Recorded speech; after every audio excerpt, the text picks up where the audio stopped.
Bueno, buenos días. Saludos a cada uno de ustedes. Bueno, como se podrán imaginar, el pastor tiene un problema de salud. No nos puede acompañar el día de hoy, pero bueno, acá estamos para llevar la enseñanza que he dado para cada uno de ustedes. Aquí donde me ven, me tiembla hasta la oreja en este momento, pero en las últimas clases que ustedes han venido viendo, también nosotros allá arriba, hace algunos meses veíamos un poco lo que fue el libro de Cantares, de Proverbios, de Eclesiastés, que habíamos visto hace algunos meses más atrás. Estas últimas semanas ya hemos empezado a abordar un tema nuevo, que era un poco el tema de la mayordomía, que era lo que veníamos, lo que estamos viendo allá arriba y lo que ustedes también están viendo acá abajo. Hayamos visto anteriormente un punto clave para entender un poco sobre la mayordomía, un punto clave que era precisamente lo primero, pequeño repaso, lo primero es que Dios es el dueño absoluto de todo. Hace algunas semanas lo podían ustedes ver, lo vimos nosotros, que Dios es el dueño de todo. Cuando nos referimos exactamente a todo, ¿a qué específicamente nos referimos? Pensamos en todo, podemos pensar en la naturaleza, en los animales, en el sol, la luna, las estrellas, que Dios es el dueño de todas esas cosas, porque Él precisamente Él es el creador de todas esas cosas. Pero todas esas cosas, ese todo que dice allí, nos incluye a nosotros, porque fuimos diseñados por Dios. Dios es nuestro creador. Incluye algunas cosas que de pronto físicamente no podemos ver, como puede ser el tiempo. El tiempo también es algo que le pertenece a Dios, porque Él es el dueño y Él es el creador del pasado, del presente y del futuro. Él es el que tiene el control de todo. El día de mañana no sabemos qué puede suceder. Sabemos lo que pasó ayer, lo que pasó hace algunas semanas, pero no sabemos lo que va a pasar ni siquiera dentro de un minuto. Pero tampoco sabemos lo que va a pasar dentro de unos días, unos meses, unos años. Hace algunas semanas en Venezuela, todos saben que vivimos una situación complicada. Nadie sabía que eso iba a suceder. Pero ¿quién sí podía llegar a saber eso? Dios, porque Él es el dueño, en este caso del tiempo, que era un poco lo que podíamos ver en las clases anteriores. Él conoce lo que va a suceder más adelante. ¿Qué mejor manera o qué es lo que nosotros podemos hacer? Confiar precisamente en el que creó todo. Si creó todo, conoce todas las cosas. El que diseñó todo, conoce todo lo que hizo. Es como el que diseñó este teléfono, por dar un ejemplo. Si este teléfono presenta una falla, yo no conozco nada de este teléfono. El que de repente yo le comento al hermano Juan, mira, a mí se me dañó el teléfono. Resulta que el teléfono, yo voy a hacer una llamada y no se escucha, y tiene el volumen al máximo, lo que sea, pero no se escucha. Entonces él me dice, bueno, lo mejor es que vayas y lo lleves donde lo compraste o a la empresa que es dueña del teléfono, porque ellos lo fabricaron y ellos mejor que nadie saben cuál es la falla que puede presentar ese teléfono. Entonces, lo primero es eso: Dios es el dueño absoluto de todo. Todo incluye la naturaleza, lo que nosotros vemos, nos incluye a nosotros, incluye el tiempo e incluye también incluso nuestra pertenencia. Si yo tengo una casa, un carro, lo que sea, Dios es el dueño de todo. ¿Por qué? Yo trabajé, yo me esforcé, yo me preparé, estudié para poder adquirir eso. Pero es algo que Dios nos ha dado. Como le decíamos, nosotros no tenemos garantizado nada de lo que pueda suceder en el futuro. Nada me garantiza que eso seguirá en pie más adelante. Pero Dios es el dueño de todo y me ha dado la oportunidad de, a través del trabajo, de un esfuerzo, de una preparación, poder adquirir esas cosas. ¿Por qué es importante este punto de que Dios es el dueño absoluto de todo? Porque a partir de allí podemos entender el último punto, el último que vimos hace poco, que es la mayordomía. Si yo no soy dueño de nada, si nada de eso me pertenece, entonces ¿yo qué soy? Porque si yo tengo eso, me esfuerzo, trabajo, adquiero esas cosas, entonces ¿yo qué soy? Lo que soy yo es un mayordomo. Que eso es más o menos lo que veníamos viendo. Nada me pertenece, Dios es el dueño de todo, entonces yo soy un mayordomo. ¿Cuál es la función de un mayordomo? Bueno, velar por esas cosas que le pertenecen a alguien más. Cuidar esas cosas que le pertenecen a alguien más. Cuidarlas como si fuesen suyas. Eso es la función del mayordomo. Velar por eso, prestar un servicio. Velar por eso que no nos pertenece, velar como si fuese nuestro. Eso es lo que más o menos veíamos viendo. Lo primero es que Dios es el dueño absoluto de todo. Y lo segundo es que nosotros somos mayordomos. Es decir, cuidamos, por llamarlo de alguna manera, cuidamos algo que le pertenece a alguien más. En este caso todo eso le pertenece a ¿quién? Y nosotros tenemos que cuidarlo, velar por eso como si fuera de nosotros. Si no me pertenece a mí, entonces bueno, yo puedo decir, supongamos este vaso, por dar un ejemplo, no me pertenece a mí, pero bueno, entonces yo lo puedo lanzar contra el piso, porque esto no es mío. Yo puedo lanzarlo contra el piso, puedo dejarlo sucio, puedo hacer lo que quiera con este vaso, porque esto no me pertenece a mí. ¿Yo puedo hacer eso? No, yo puedo hacerlo, pero no debería hacerlo. Porque si no me pertenece a mí, yo tengo que cuidarlo como si fuese mío. Este vaso no es mío, pero yo tengo que cuidarlo como si fuese realmente mío, porque le pertenece a alguien más y yo tengo que darle cuentas a ese dueño de lo que hice, por darle un ejemplo, con este vaso. Él me dice, yo te encargué este vaso durante un tiempo, ¿qué hiciste tú con ese vaso? Ah, lo usaste, perfecto, para eso era, para que lo usaras, para que tomaras agua, refresco, lo que tú quieras allí, pero tengo que cuidar por este vaso. Yo lo usé, me tomé una Coca-Cola, por ejemplo, me lo tomé en el vaso, pero tengo que lavar el vaso. ¿Por qué? Porque tengo que cuidar el vaso. En este caso, por darles un ejemplo. Lo primero es que Dios es el dueño absoluto de todo. Y lo segundo es que nosotros somos mayordomos. Administramos lo que Dios nos ha dado. Y eso nos lleva al punto de la clase del día de hoy. La clase de hoy se divide en dos partes. Hoy vamos a ver la primera parte, pero se llama el plan financiero de Dios para su reino. Dios tiene un plan para todo. Así como nosotros tenemos un plan en nuestro día a día, dentro de nuestro plan, el día de hoy estaba venir a la iglesia. De repente más tarde dice, bueno, yo en la tarde, en mi plan de mi día, yo en la tarde voy a ir al cine, voy a ir al parque, voy a pasear, o voy a estar todo el día en mi casa. Pero es un plan de mi vida, en este caso del día de hoy. Cada uno de nosotros tenemos planes. Algunos de ustedes, los que están más, los muchachos, de pronto tendrán algún plan. Dirán, bueno, yo estoy ahorita estudiando bachillerato, termino bachillerato y después de bachillerato me voy a la universidad, me pongo a trabajar. O algunos pensarán incluso irse del país. Pero eso es un plan, es una meta, es algo que yo tengo planificado. Por eso se llama un plan. Por eso el tema de la clase es el plan financiero de Dios para su reino. Dios tiene un plan, o ha tenido un plan a lo largo de toda la historia. Dios tiene un plan con su iglesia, tiene un plan con cada uno de nosotros, tiene un plan incluso de redención. La humanidad en algún momento le falló a Dios y Dios tuvo un plan para nosotros no estar eternamente separados de Dios. Él tenía un plan para eso. Y Dios tiene un plan para todo, y eso también incluye, en este caso, que es el tema de hoy, el plan financiero de Dios. Es importante que tengamos, o en este caso, que conozcamos ese plan. Si yo no conozco el plan, no sé realmente cómo lo voy a aplicar. Miren, a mí me fascina el fútbol. Me fascina el fútbol. Algunos de ustedes sabrán, yo trabajo con el fútbol. Y en un partido de fútbol hay un plan. Los jugadores no salen y bueno, salen todos y dicen, bueno, ¿de qué quieres jugar tú hoy? No, yo quiero ser delantero. Ah, pero tú eres portero. No, pero yo quiero ser delantero, dale. No importa, dale, juega de delantero. No, hay un plan. Pero si él no conoce el plan, no lo va a aplicar de manera correcta. Imagínate que yo soy el director técnico. Yo hago aquí en esta pantalla, coloco el plan, un plan de partido. Entonces, jugamos contra el equipo del hermano Juan.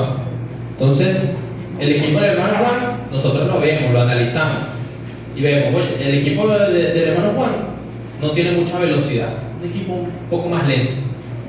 Entonces, y yo veo mi equipo, y en mi equipo son puros niños, son rapidísimos todos. Entonces, ¿cuál es el plan? ¿Esperarlos o correr a atacarlos? Si ese equipo es lento y nosotros somos rápidos, ¿qué hacemos? Corremos a atacarlo, esa es parte del plan. Pero él no lo sabe, porque él no ha visto el equipo de Juan.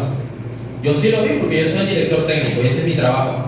Entonces, yo le explico a él, mira, el plan, tú tienes que atacar por este lado. ¿Por qué? Porque este lateral es muy lento. Tienes que atacarlo tú porque tú eres más rápido.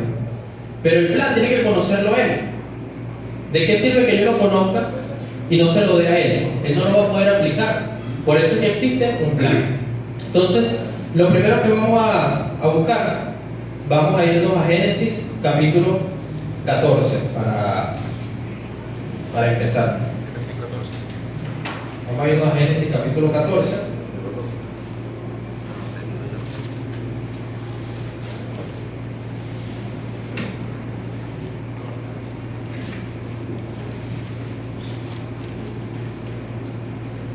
Y vamos a leer del 14 al 20. Génesis capítulo 14, del 14 al 20.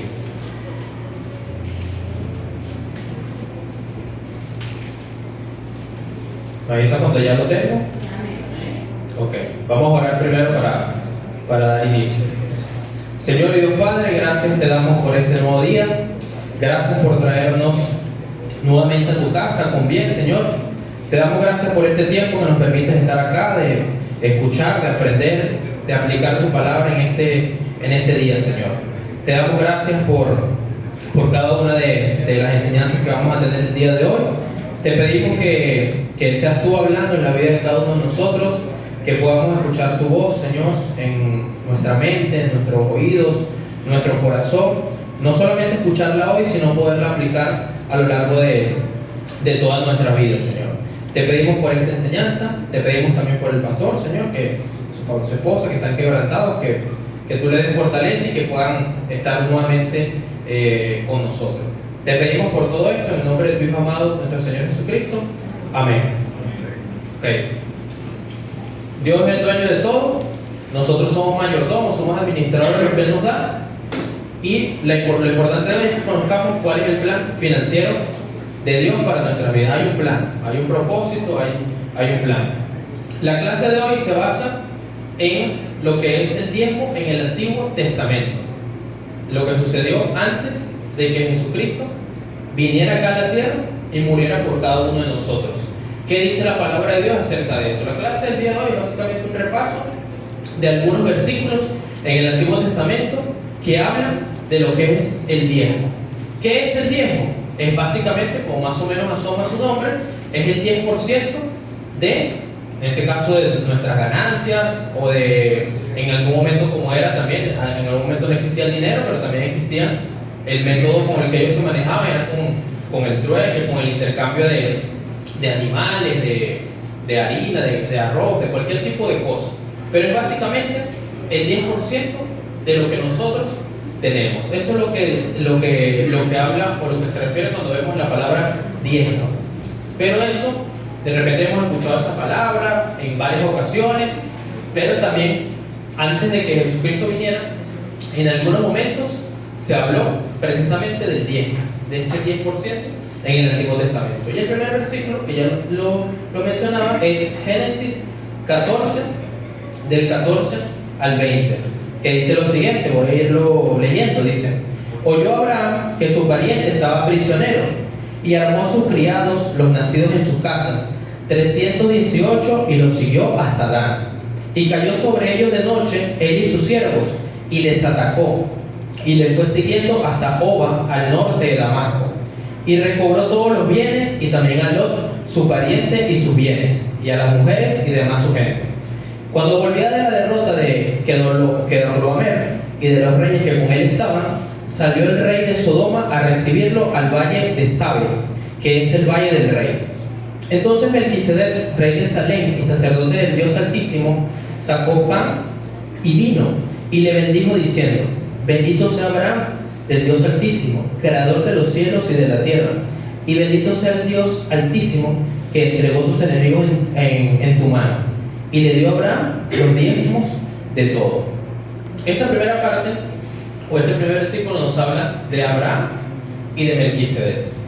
Y lo vemos que en el libro de Génesis, en el principio de la humanidad, eran una de las primeras personas que poco a poco ya se iban asentando en la humanidad. Y vemos una situación con Abraham. Resulta que Lot, su pariente, lo habían detenido, se lo habían llevado, y Abraham armó un grupo de sus criados. Cuando nos dice acá, dice que en el versículo dice que Abraham tenía, en el 14, 318 criados, que es decir, era una forma de poder demostrarnos que era una persona con un poder adquisitivo importante. Si tenía 318 personas que destinó solamente para eso, que estaban en su casa, que tenía preparado, era una persona que tenía un poder adquisitivo importante en ese momento. No lo podíamos medir con alguna moneda, con decir, bueno, tenía cierta cantidad de dólares, no se puede decir, pero al ver esa cantidad de personas con las que él contaba, quiere decir que era una persona con dinero, porque para mantener a esa cantidad de personas tenía que tener un poder adquisitivo importante. Entonces uno de sus parientes había sido detenido, lo habían capturado y se lo habían llevado, y entonces él y esas 318 personas se prepararon para irlos a buscar. Atacaron de noche, recuperaron sus bienes que le habían robado y recuperaron a su pariente. Pero después nos aparece una persona que dice el versículo 18: entonces Melquisedec, rey de Salem y sacerdote, era un rey y sacerdote del Dios Altísimo, sacó pan y vino y le bendijo diciendo: bendito sea Abraham del Dios Altísimo, creador de los cielos y de la tierra, y bendito sea el Altísimo que entregó tus enemigos en tus manos. Y le dio a Abraham los diezmos de todo. Abraham, después de esta situación, se consiguió con este rey sacerdote, Melquisedec. Le dio unas palabras, le dio pan y vino, por la forma en la que se expresa, alabando a Dios. Sabemos que era realmente una persona que conocía de Dios, un sacerdote, una persona dedicada. Y también vemos que después, no se nombra acá, Melquisedec no le pide nada, no le pide absolutamente nada. Y él, Abraham, voluntariamente decide darle el diezmo de todo lo que él tenía, una forma de agradecimiento por cómo lo ayudó en ese momento, por las palabras que le dio. Él entrega una pequeña parte de lo que él tenía voluntariamente. Él decidió hacerlo, se la entrega a Melquisedec. ¿Por qué es importante esto? Porque en los puntos anteriores hemos visto que Dios es el dueño de todo. Yo no soy el dueño de nada. Yo solamente soy un mayordomo, soy administrador de lo que tengo. Y si yo no tengo nada y soy administrador y tengo la oportunidad, en este caso como él, de poder ayudarlo por lo que le dio, él entregó una pequeña parte sin molestarse, sin chirrear ni nada. Él entregó voluntariamente una pequeña parte de lo que él tenía para bendecir a esa persona que en ese momento apareció y lo ayudó. Entonces, la primera evidencia que nosotros tenemos de esa palabra del diezmo, de que alguien entrega una pequeña parte, en este caso a Melquisedec, la vemos en Génesis, en el capítulo 14, cuando Abraham se consigue con Melquisedec. Más adelante vamos a irnos mismo en el libro de Génesis, al capítulo 28, que también nos narra, tenemos otro relato similar.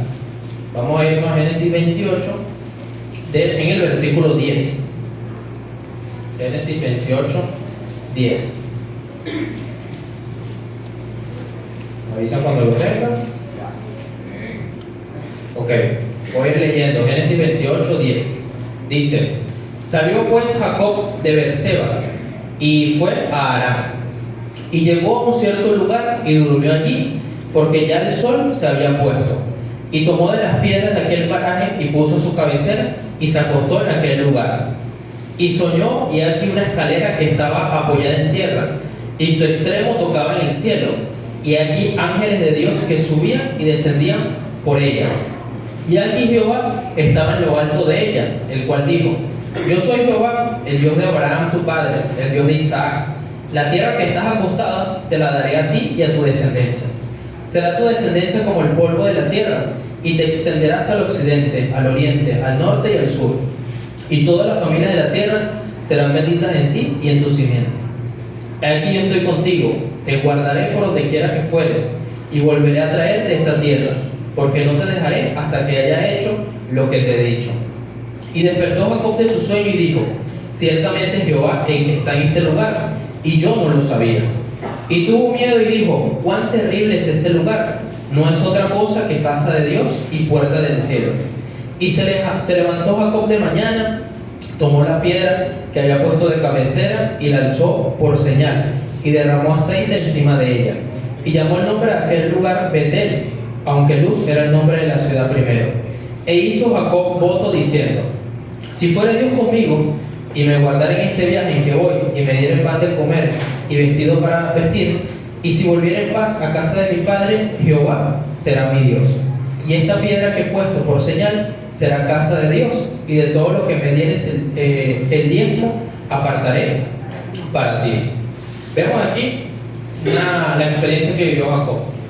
Él estaba, nos dice allí el lugar, cayó el sueño en ese lugar, se recostó y tuvo un sueño. Vio una escalera donde bajaban y descendían ángeles, y a través de ese sueño él se dio cuenta que en ese lugar estaba ciertamente la presencia de Dios.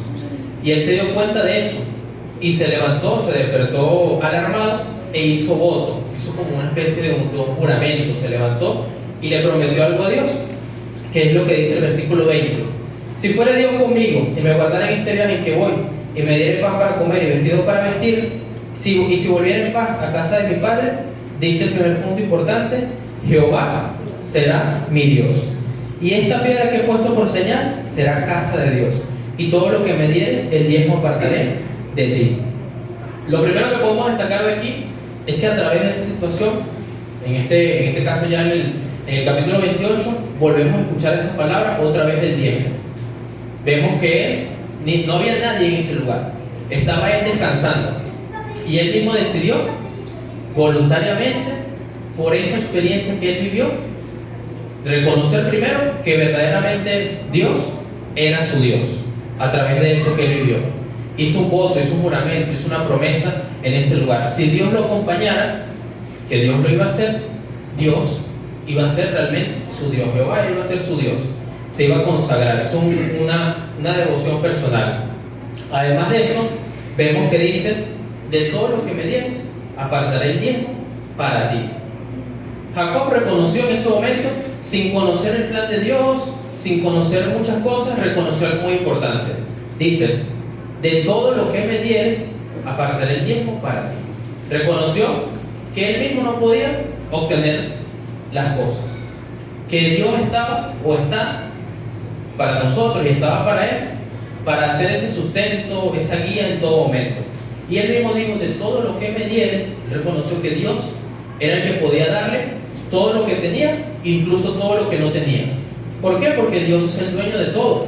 Dios es el dueño, lo repasamos al inicio, de nuestra vida, de la naturaleza, de donde nosotros vivimos, lo que tenemos, del tiempo. Él mismo lo reconoció, que Él era el dueño de todo. Y si Dios en su gran amor, en su misericordia, le daba, por muy pequeño que fuera, Él iba a apartar un 10%, Él iba a apartar una pequeña parte. Él no dijo: si tú me dieres cierta cantidad, yo voy a apartar algo para ti, pero si me das muy poquito, eso no lo voy a guardar, porque bueno, me estás dando muy poquito. Él dijo: si tú me dieres lo que sea, voy a apartar una pequeña parte para ti. Reconoció que Dios es el dueño de todo, porque Él es el que nos puede dar y el que nos puede quitar. Él es el dueño de todo. Y además de eso, voluntariamente decidió que de todo lo que Él iba a dar, iba a guardar una pequeña parte para dársela, para devolvérsela a Dios. ¿Dios necesitaba algo de eso? Dios no necesita nada de eso. Si Dios es el dueño de todo, ¿qué va a necesitar Él de eso? Pero voluntariamente decidió Él guardar eso para apartarlo para Dios. De eso que él estaba dando, decidió apartarlo para Dios. ¿Qué podemos aprender nosotros en este punto? Me parece muy importante que Jacob reconoció que Dios es el dueño de todo. Yo no tengo nada, si tú me lo das, es porque tú lo permitiste que yo lo tenga. Si no me lo das, tú lo permitiste, porque Él es el dueño de todo. Él sabrá por qué da, por qué no da, por qué quita, por qué no quita. Dios es el que sabe realmente todo. Pero Jacob lo reconoció en ese momento. Esa experiencia que él vivió en ese lugar, ese sueño que él tuvo mientras descansaba, le permitió a él reconocer de manera clara que Dios es el dueño de todo. y que de todo eso que él iba a dar, él iba a guardar algo para apartárselo a Dios. Sea poco, sea mucho, él lo iba a apartar. Ahí no dijo cuánta cantidad. Mira, si tú me das tanto, guardo tanto. No dijo eso, pero él reconoció, me parece muy importante que sobre todo nos vayamos con esto hoy, que Dios lo reconoció, que Dios es el dueño de todo y que destinó una pequeña parte para Dios. Vamos a irnos a Números 18-21. Vamos a irnos al libro de Números 18 al 21. Hemos visto hoy que Dios no es el dueño de todo, nosotros somos mayordomos, administramos lo que Dios nos da, tenemos que velar por lo que Dios nos da, a pesar de que no seamos los dueños de eso, pero tenemos que cuidarlo, administrarlo como si fuera nuestro, cuidar eso. Hemos visto que Dios es el dueño de todo, nosotros somos administradores, y hemos visto algunos ejemplos en Génesis de personas que voluntariamente decidieron dar el diezmo, dárselo a Dios en ese momento. Entonces, aquí en Números 18, vamos a leer el versículo 21, que nos dice acá: y aquí yo he dado a los hijos de Leví todos los diezmos en Israel por heredad, por su ministerio, por cuanto ellos sirven en el ministerio del tabernáculo de reunión. Hemos visto personas que han entregado el diezmo de lo que ellos tenían para Dios. Pero también nos preguntamos qué va a hacer Dios con eso. Porque si Dios es el dueño de todo, ¿para qué necesita Él eso que esas personas decidieron apartar? Y aquí, en este versículo 21, se responde un poco esa pregunta. Dice: he aquí yo he dado a los hijos de Leví todos los diezmos en Israel por heredad, por su ministerio, por cuanto ellos sirven en el ministerio del tabernáculo de reunión. ¿Para qué se usaba el diezmo en ese momento? Para el sustento de los levitas. ¿Quiénes eran ellos? Eran unas personas que estaban dedicadas a estar en el tabernáculo, a trabajar en la obra de Dios. Ellos no tenían otro trabajo, no tenían otro sustento, pero como ellos iban a vivir, si no tenían ningún trabajo, no solamente estaban dedicados a la obra de Dios, necesitaban tener un sustento. Y ese sustento iba a llegar por medio del diezmo del pueblo de Israel, que cada uno de ellos iba a apartar su 10%, una pequeña parte de todo lo que ellos habían generado, para entregarlo a la tribu de Leví. ¿Por qué? Porque esa era la forma en la que ellos iban a mantener, bien sea con dinero, con ganado, con lo que ellos trabajaran. Iban a apartar esa pequeña parte para que ellos pudieran mantenerse. Y eso es algo que también podemos aplicar el día de hoy. ¿Por qué? Porque bueno, tenemos un pastor, el pastor está dedicado a la obra y también necesita un sustento. Si él pudiera salir a la calle y decir de repente, bueno, no, yo soy pastor, y vamos, supongamos, para el Cromi, y bueno, agarra el carrito de mercado y dice, bueno, yo soy pastor. Ah, bueno, listo, exonerado, pase adelante. Eso no sucede así, sabemos que no sucede así, y todos nosotros necesitamos del dinero. La palabra de Dios siempre nos advierte que tengamos cuidado de no amar el dinero, pero es necesario, lo necesitamos. Trabajamos, estudiamos, nos esforzamos para obtener un dinero. ¿Por qué? Porque eso nos sirve en el día a día para nosotros vivir, para bueno, tener un carro, una casa, para tener una ropa, para tener comida. Todo eso es necesario. Pero ¿qué pasa? ¿Por qué ellos apartaban eso? Para la tribu de Leví, para que ellos pudieran en ese momento sostenerse, tener algo con lo que ellos pudieran vivir. Eso es lo que nos enseña aquí. Pero esas personas no recibían el diezmo y ellos se quedaban con el dinero y ellos no entregaban el diezmo. No, ellos también tenían que dar el diezmo. Nos lo dice más adelante en el versículo 26. Dice: así hablarás a los levitas y le dirás: cuando toméis de los hijos de Israel los diezmos que os he dado de ellos por vuestra heredad, vosotros presentaréis de ellos en ofrenda mecida a Jehová el diezmo de los diezmos. Es decir, ellos recibían el diezmo para su sustento, pero de lo que ellos recibían también tenían que entregar el diezmo. No es que ellos estaban exonerados, ellos no tenían que hacerlo, también tenían que hacerlo. Ellos vivían de eso, pero también tenían que entregar el diezmo de lo que ellos habían recibido en ese momento. Porque al trabajar en la obra del Señor no era que estaban exonerados, no tenían que entregar el diezmo. Todo lo contrario, eran los primeros que tenían que hacerlo. ¿Por qué? Porque tenían que dar el ejemplo. Si ellos no daban el ejemplo, ¿cómo los demás iban a seguir esa instrucción que se estaba dando aquí en el libro de Números? Ellos eran los primeros que tenían que hacerlo. ¿Por qué tenían que dar el ejemplo a los demás? Que eso era lo que Dios había mandado y eso era lo que Dios, o lo que había que hacer, porque era lo que Dios nos había mandado. Vamos a irnos a Deuteronomio, capítulo 14.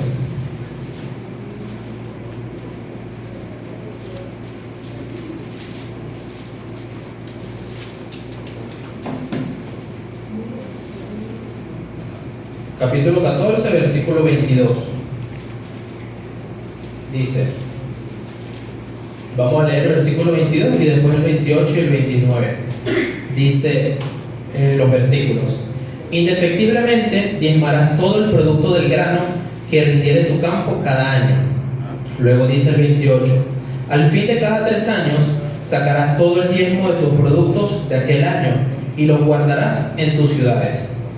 Y vendrá el levita, que no tiene parte ni heredad contigo, y el extranjero, el huérfano y la viuda, que hubieren en tus poblaciones, y comerán y serán saciados, para que Jehová tu Dios te bendiga en toda obra que tus manos hicieren. Aquí nos habla que cada 3 años iba a haber como una ofrenda especial. No iba a suceder siempre, sino era algo que ya estaba planificado, pero que iba a suceder cada 3 años. Las personas iban a entregar el diezmo, pero iba a ser como una especie de, digamos, una obra de caridad, por llamarlo de alguna forma, porque los extranjeros, las viudas, los enfermos iban a ser los que iban a recibir esa ofrenda. ¿Qué nos enseña esto para nosotros? Que en algún momento también en el Antiguo Testamento se recogieron ofrendas especiales. No era siempre, no era algo que sucedía con regularidad, pero era algo que sucedía cada 3 años. Era algo que se destinaba cada 3 años. Era una actividad que se iba a hacer en ese momento, es decir, que existieron ofrendas especiales. En este caso, para personas, bueno, para el extranjero, para los enfermos, para la viuda, era una forma de ayudar a esas personas que estaban en necesidad. Eso es lo que nos enseña acá. Y ya para ir cerrando, vamos a buscar varios versículos, otros versículos en el Antiguo Testamento que hablan del diezmo. Vamos a irnos a Nehemías. Nehemías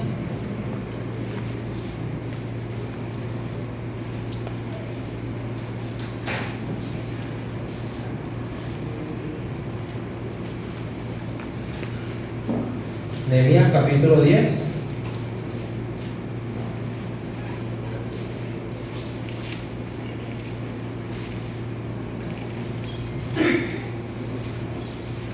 Me avisa cuando lo tenga.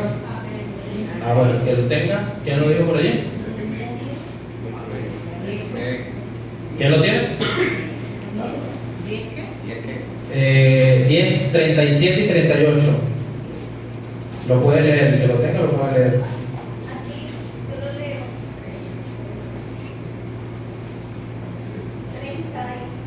37. ¿Qué traeríamos también las primicias de nuestras masas y nuestras ofrendas, y del fruto de todo árbol, y del vino y del aceite, para los sacerdotes, a la cámara de la casa de nuestro Dios, el diezmo de nuestra tierra para los levitas, y que los levitas recibirían la décima de nuestras labores en todas las ciudades? El 38. Estaría el sacerdote hijo de Aarón con los levitas, cuando los levitas recibiesen el diezmo, y que los levitas llevarían el diezmo y el diezmo a la casa de nuestro Dios, a las cámaras de la casa del tesoro.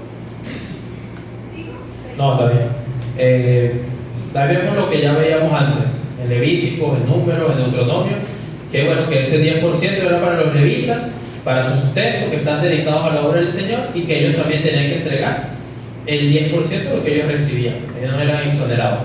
Vamos a irnos a Amós, capítulo 4, versículo 4. Amós 4:4.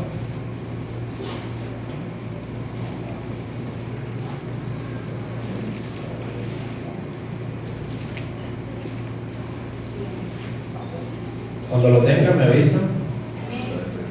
Ya lo puede leer. Y abater y prevaricar, aumentar y divulgar la rebelión. Y traer que mañana vuestros sacrificios y vuestros tiempos cada 3 días. Ok, en Amós también vemos que se nombra, en este caso de cada 3 días tenían que traer el diezmo. Y vamos a irnos a Malaquías 3, del 8 al 10. Malaquías 3, del 8 al 10.